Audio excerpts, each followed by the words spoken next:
compromis. Le dialogue s'est ainsi imposé comme une voie du consensus, de la réconciliation et de la reconstruction nationale. Nous avons connu des tables rondes, des conférences, des concertations, des forums et des négociations. Certains de ces processus ont empêché notre pays de sombrer davantage. D'autres ont permis de restaurer les institutions, d'organiser des transitions, de mettre fin à des affrontements ou de rouvrir la voie démocratique. La Conférence nationale souveraine a porté une puissante aspiration à la démocratisation et à la vérité dans la gestion de l'État. Le dialogue intercongolais de Sun City a contribué à réunifier les institutions après des années de guerre et de partition de fait du territoire national. D'autres rencontres ont permis d'apaiser les tensions et de rapprocher des positions que tout semblait opposer. Ces processus ont produit des accords, des résolutions et des engagements importants. Pourtant, malgré ces avancées, les crises ont ressurgi, les blessures se sont rouvertes, de nouveaux groupes armés sont apparus, les tensions foncières et identitaires se sont aggravées et les réformes engagées n'ont pas toujours véritablement contribué à élaborer. Pourtant, aucun accord ne peut durer s'il n'est pas compris, approprié et défendu par la nation elle-même. La troisième est que nos engagements n'ont pas toujours été accompagnés d'une véritable obligation de résultat. Trop souvent, la signature a été confondue avec l'action. Les responsabilités étaient mal définies, les calendriers imprécis, les moyens insuffisamment identifiés et les mécanismes de suivi trop faibles. Ainsi, les promesses ont parfois duré moins longtemps que les crises auxquelles elles devaient mettre fin. À ces insuffisances se sont ajoutées d'autres erreurs. L'urgence de faire taire les armes nous a parfois conduit à différer le traitement de véritables causes qui les faisaient renaître. La violence a trop souvent semblé ouvrir plus rapidement les portes de la reconnaissance politique que la mobilisation populaire, le mérite, le travail, la loyauté républicaine ou le suffrage universel. Les victimes, quant à elles, ont parfois été appelées à pardonner avant d'avoir été pleinement entendues, reconnues et réparées. Nous avons voulu tourner la page sans toujours l'avoir lue jusqu'au bout. Nous avons voulu reconstruire sans assainir suffisamment les fondations. Nous avons voulu réformer l'État sans transformer en profondeur son rapport au territoire, à la justice, à la sécurité, à la responsabilité publique et au service du citoyen. Reconnaître ces insuffisances ne signifie pas condamner le passé. C'est assumer une obligation envers l'avenir. Mes très chers compatriotes, cette exigence clairement qualifier les faits. Des forces étrangères occupent illégalement une partie de notre territoire, tandis que des groupes armés y sèment la violence, imposent des administrations parallèles et pillent nos ressources. Notre position est claire et demeure inflexible. Nous exigeons le retrait complet, effectif et vérifiable de toutes les forces étrangères non invitées. La cessation de tout soutien politique, militaire, financier ou logistique aux groupes armés. Le démantèlement des administrations parallèles, le rétablissement intégral de l'autorité de l'État, ainsi que le retour dans la sécurité et la dignité de nos compatriotes déplacés. Nous continuerons à défendre chaque portion du territoire national, à protéger nos populations et à faire valoir les droits de la République devant toutes les instances compétentes. À nos vaillantes forces armées, à notre police nationale, à nos forces de sécurité ainsi qu'aux résistants patriotes Ouazalendo qui défendent la nation dans le respect de la loi, je réaffirme la reconnaissance de la République. Leur courage et leur sacrifice donnent tout son sens à notre combat pour la souveraineté. Beaucoup sont tombés au champ d'honneur. D'autres portent dans leur chair et leur mémoire les blessures du combat. À toutes et à tous, la nation exprime son infinie gratitude. Mes très chers compatriotes, depuis mon accession à la magistrature suprême, j'ai fait le choix de l'ouverture, de la consolidation de l'État de droit et du retour de la République démocratique du Congo au cœur des dynamiques régionales et internationales. J'ai privilégié la diplomatie sans jamais transiger sur notre souveraineté, notre intégrité territoriale, ni les intérêts fondamentaux du peuple congolais. Les processus engagés à Washington et à Doha, ainsi que les initiatives conduites sous l'égide de l'Union africaine, avec l'appui de la CIRGL, de la SADC, de l'Union européenne et des Nations unies, ont ouvert de nouvelles perspectives de sortie de crise. Le processus de Washington traite principalement de la dimension interétatique du conflit, des engagements de la République démocratique du Congo et du Rwanda, ainsi que des conditions d'une sécurité régionale fondée sur le respect de la souveraineté des États. Le processus de Doha porte notamment sur la cessation des hostilités avec l'AFC M23, les mécanismes de... Le processus de Washington traite principalement de la dimension interétatique du conflit, des engagements de la République démocratique du Congo et du Rwanda, ainsi que des conditions d'une sécurité régionale fondée sur le respect de la souveraineté des États.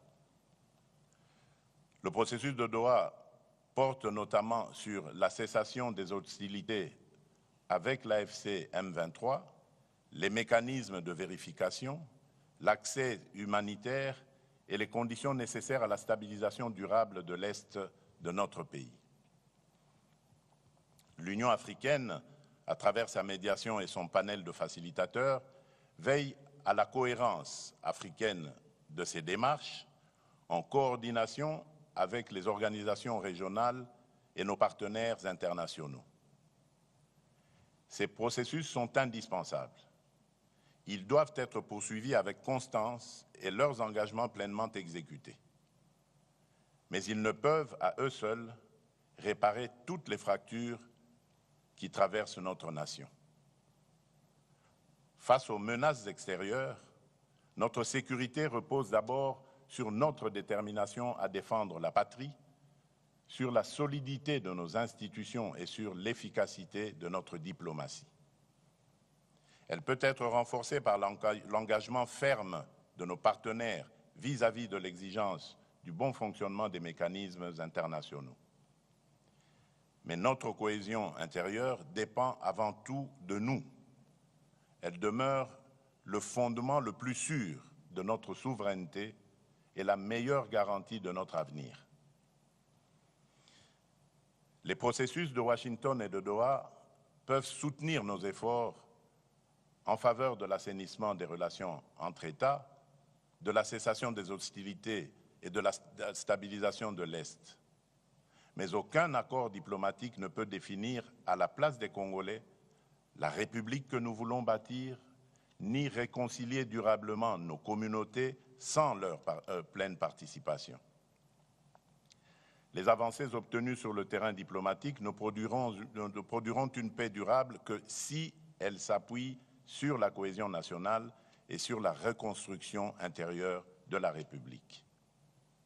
C'est pourquoi, après avoir consulté les institutions de la République, les forces politiques et sociales, les confessions religieuses, les autorités coutumières, les milieux scientifiques, plusieurs personnalités de notre pays ainsi que certains de mes pairs de la sous-région, j'ai décidé de convoquer le dialogue national pour la paix, la cohésion et la veille à la cohérence africaine de ces démarches en coordination avec les organisations régionales et nos partenaires internationaux.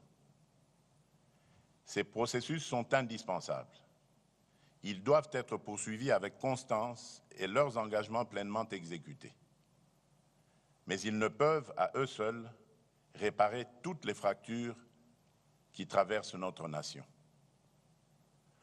Face aux menaces extérieures, notre sécurité repose d'abord sur notre détermination à défendre la patrie, sur la solidité de nos institutions et sur l'efficacité de notre diplomatie.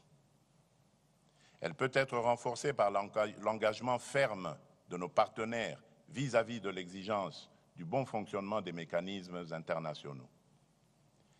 Mais notre cohésion intérieure dépend avant tout de nous. Elle demeure le fondement le plus sûr de notre souveraineté et la meilleure garantie de notre avenir. Les processus de Washington et de Doha peuvent soutenir nos efforts en faveur de l'assainissement des relations entre États, de la cessation des hostilités et de la stabilisation de l'Est.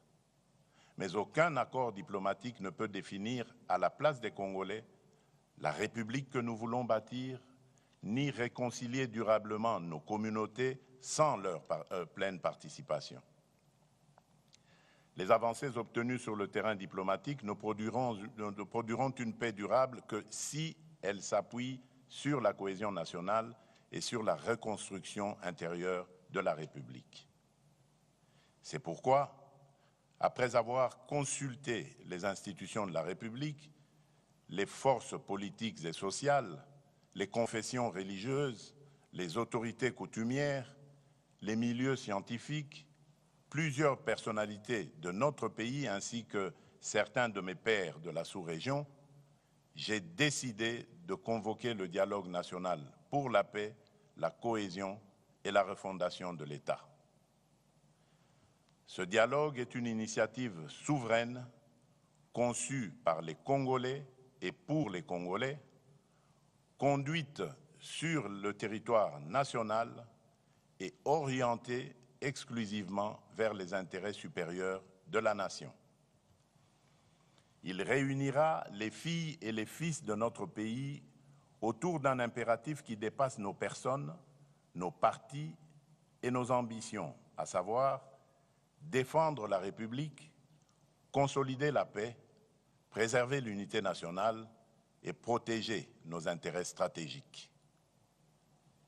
Il ne constituera ni une négociation avec l'agresseur ou ses supplétifs, ni un moyen détourné de remettre en cause le choix souverain du peuple exprimé par les urnes en 2023. Il ne saurait davantage conduire à la suspension des institutions de la République, lesquelles continueront d'exercer pleinement leurs prérogatives jusqu'au terme constitutionnel de leur mandat. L'ambition de ce dialogue est claire: permettre au peuple congolais de ne plus seulement répondre aux manifestations successives de nos crises, mais d'en traiter enfin les ressorts profonds. Pour y parvenir, nous devons cesser d'envisager l'avenir de la République à travers le seul prisme de nos appartenances politiques, de nos rivalités idéologiques et de nos sensibilités communautaires. L'intérêt supérieur de la nation doit prévaloir sur toute autre considération. La République nous précède, nous dépasse et nous survivra. La cohésion nationale à laquelle nous aspirons ne commande ni l'effacement de nos divergences, ni la renonciation à la pluralité démocratique. Elle se fonde sur le respect des différences et la liberté du débat et se mesure à notre capacité à défendre des projets distincts sans trahir la République, comme à vivre pleinement nos appartenances culturelles, linguistiques, provinciales ou politiques, sans jamais les placer au-dessus de notre commune citoyenneté congolaise. Car si la démocratie nous autorise à nous opposer, la patrie, elle, nous interdit de nous déchirer. Mais très chers compatriotes, ce dialogue national se distinguera d'abord par son ancrage territorial. Il ne commencera pas à Kinshasa, mais au cœur de nos 26 provinces, de nos territoires et de nos communautés. Avant les assises nationales, une vaste consultation politique et technique sera organisée dans chaque province. Des forums préliminaires réuniront au chef-lieu provincial les populations, les autorités locales, les députés nationaux et les sénateurs élus de la province, les représentants des entités territoriales décentralisées et déconcentrées, les partis et regroupements politiques de la majorité et de l'opposition, la société civile, les autorités coutumières, les confessions religieuses, ainsi que les milieux professionnels, économiques, universitaires et scientifiques. Chaque province établira en toute franchise son propre diagnostic. Les causes de l'insécurité, les conflits fonciers et coutumiers, les tensions communautaires, les insuffisances administratives, les inégalités, les obstacles au développement et les réformes jugées nécessaires. La consultation associera également les institutions et services publics nationaux, les entreprises et établissements publics, les organisations des femmes, des jeunes, des travailleurs, des personnes vivant avec handicap et autres personnes vulnérables, les entrepreneurs, les agriculteurs, les enseignants, les chercheurs, les artistes, les professionnels de santé, les acteurs de l'économie informelle ainsi que la diaspora congolaise.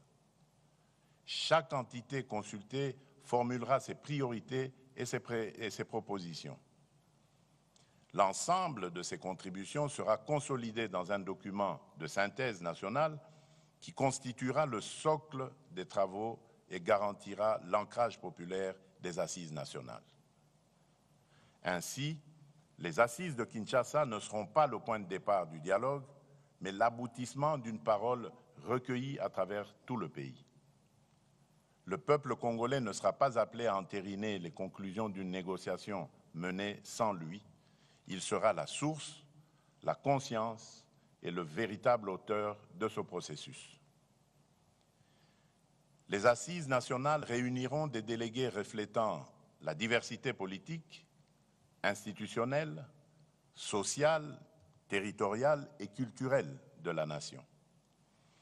Ce dialogue ne sera la priorité d'aucun parti, d'aucune institution, d'aucune confession religieuse, d'aucune personnalité ni d'aucune majorité politique. Il garantira une parole libre, contradictoire et responsable dans le respect de la Constitution, des lois de la République et de l'intérêt national. Telle sera sa différence.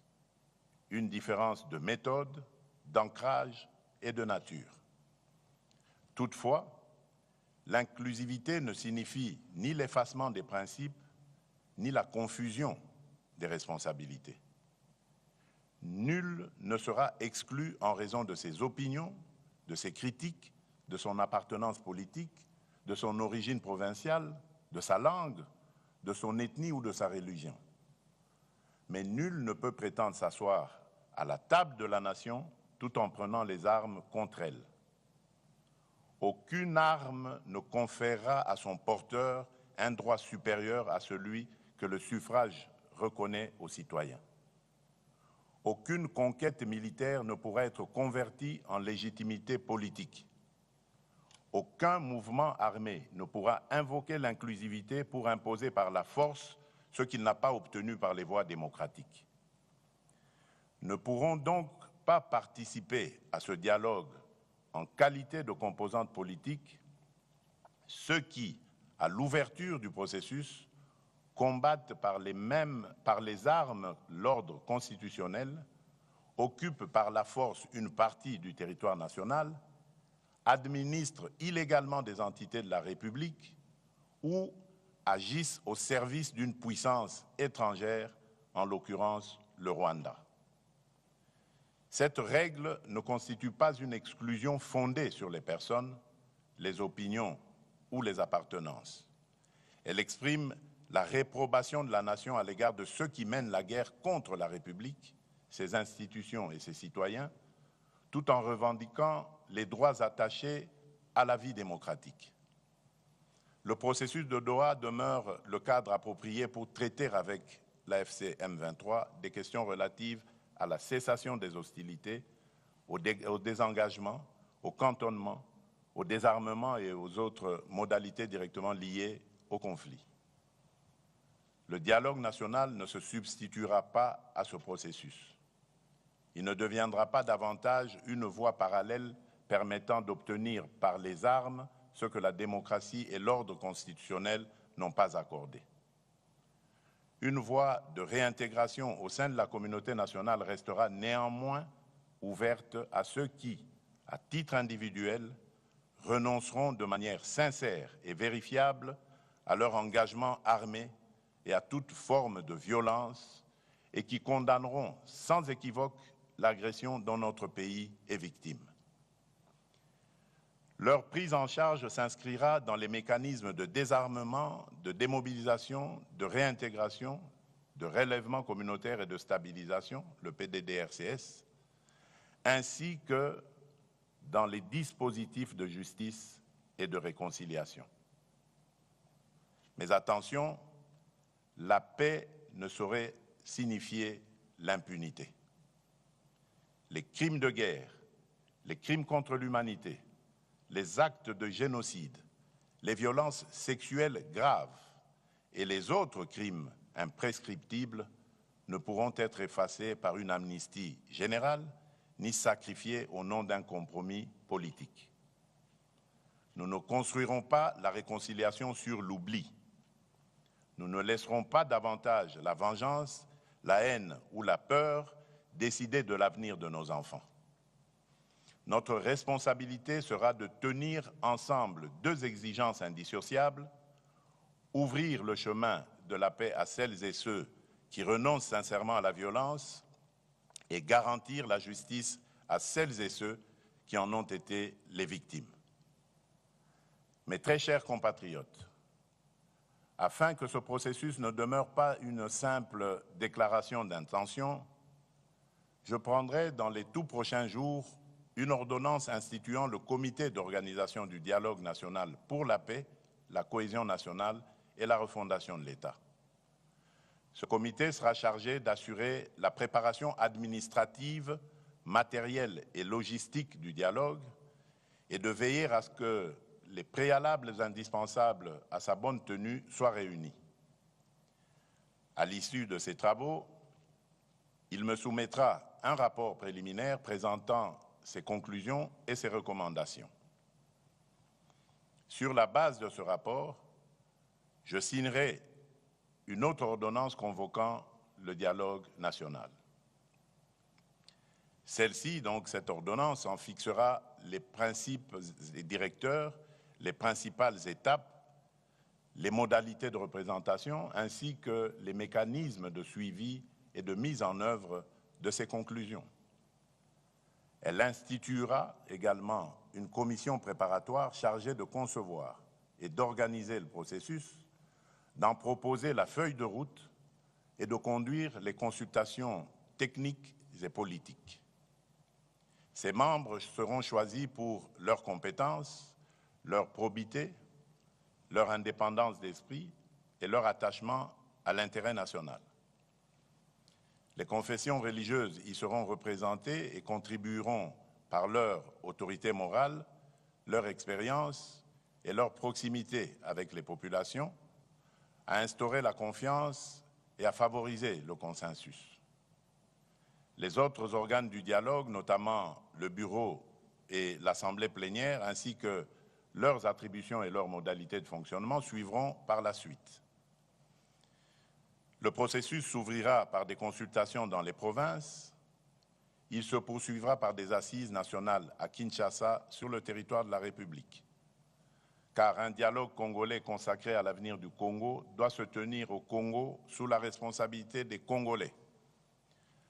L'ensemble du processus sera limité à une durée maximale de 3 mois. Il devra être suffisamment inclusif pour garantir une expression libre, pluraliste et représentative, tout en demeurant rigoureusement encadré afin de préserver l'enlisement, les manœuvres dilatoires et la dilution des responsabilités. Les assises devront aboutir à l'adoption d'un pacte national pour la paix, la cohésion et la refondation de l'État. Ce pacte ne sera pas une déclaration de principe sans lendemain. Ces conclusions seront réparties et mises en œuvre conformément aux compétences constitutionnelles de chaque institution. Ainsi, les engagements relevant du président de la République feront l'objet de décisions précises. Ceux qui relèvent du gouvernement seront traduits en actions assorties d'échéances, de moyens et d'objectifs mesurables. Les réformes relevant du Parlement lui seront transmises conformément aux procédures prévues par la Constitution. Une matrice politique de mise en œuvre précisera pour chaque engagement l'institution responsable, le calendrier d'exécution et les résultats attendus. Un mécanisme national de suivi sera institué et des rapports périodiques seront rendus publics. Chaque Congolaise et chaque Congolais devra pouvoir connaître les engagements exécutés, ceux qui restent à accomplir et les difficultés rencontrées. C'est par la transparence que nous reconstruirons la confiance. C'est par l'exécution que nous distinguerons ce dialogue de tous ceux qui l'ont précédé. Je compte également sur l'engagement des autorités coutumières, de la société civile et de l'ensemble des forces morales et sociales de la nation. Dans cette période décisive, leur ancrage auprès des populations sera essentiel pour contribuer à l'apaisement des tensions, au rapprochement des communautés et à la consolidation de la cohésion nationale. À notre invitation, les partenaires internationaux pourront accompagner la mise en œuvre des engagements nécessitant leur concours, notamment dans les domaines de la paix, de la reconstruction, de la justice transitionnelle, de la réforme du secteur de la sécurité et du développement, et cela dans le strict respect de notre souveraineté et des choix du peuple congolais. Mes très chers compatriotes, un dialogue sincère exige un climat politique serein. À cet effet, je donnerai instruction au gouvernement d'engager, en concertation avec les institutions compétentes et dans le strict respect de la séparation des pouvoirs, la préparation et la mise en œuvre des mesures de confiance et de décrispation politique. Conformes à la législation en vigueur, ces mesures devront préserver l'indépendance de la justice, garantir les droits des victimes et tenir compte des impératifs de sécurité nationale, tout en favorisant un débat apaisé dans lequel chacun pourra défendre ses convictions sans haine, intolérance ni violence.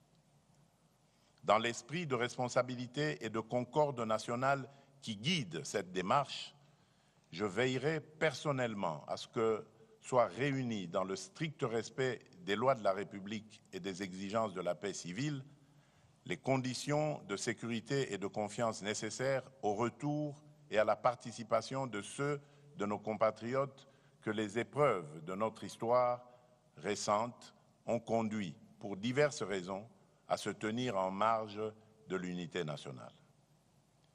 J'en appelle également à ceux qui se sont engagés dans des voies contraires à l'idée nationale, mais qui souhaitent aujourd'hui se ressaisir. Le moment est venu de renouer avec la République et de reprendre pleinement leur place au sein de leur communauté nationale.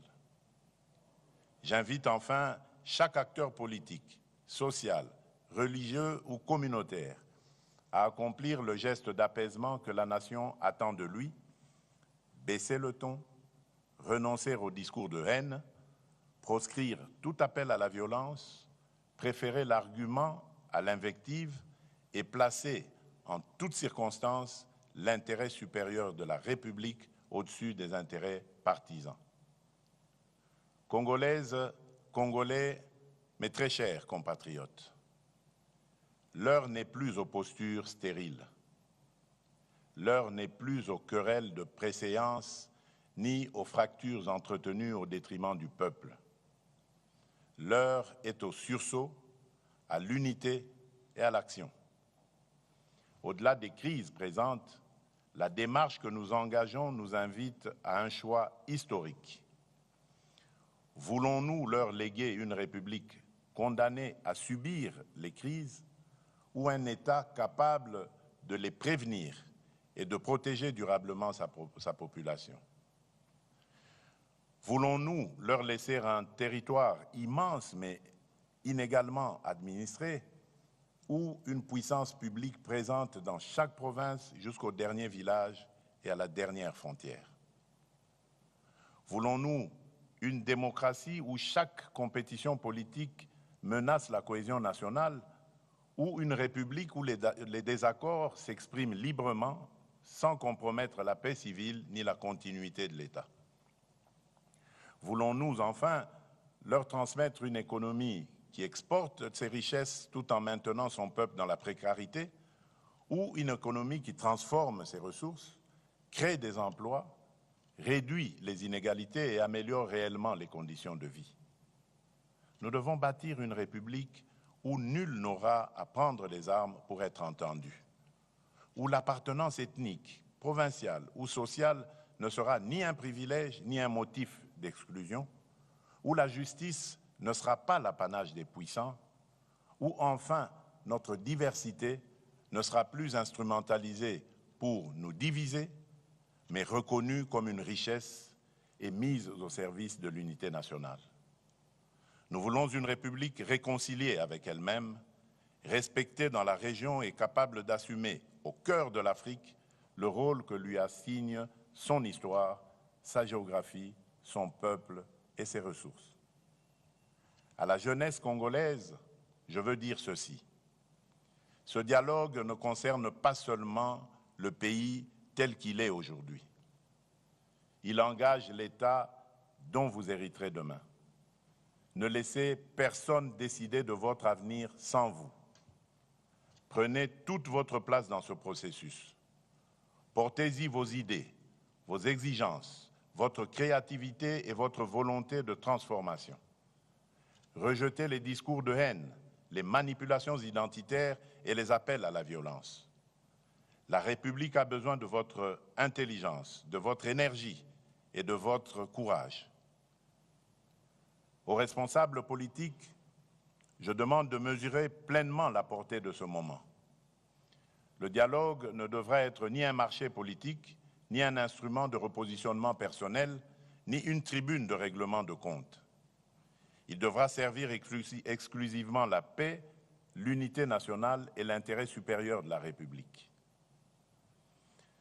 Aux États et organisations partenaires, notamment les États-Unis d'Amérique, l'État du Qatar, l'Union africaine, l'Union européenne, les participants solliciteront un accompagnement ferme et constant.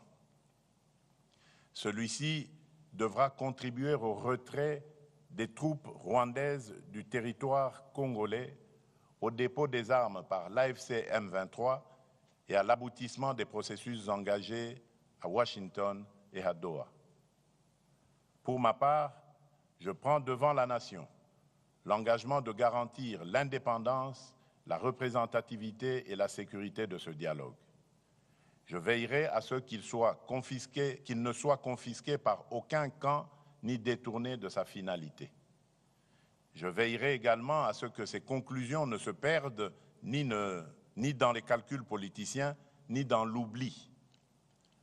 Elles devront être traduites en décisions, en réformes et en résultats concrets pour notre peuple. Nous avons hérité d'un pays immense, mais d'un État encore fragile. Nous n'avons pas choisi cet héritage, mais nous pouvons choisir ce que nous en ferons. Il nous appartient de transformer les souffrances d'hier en fondation pour demain.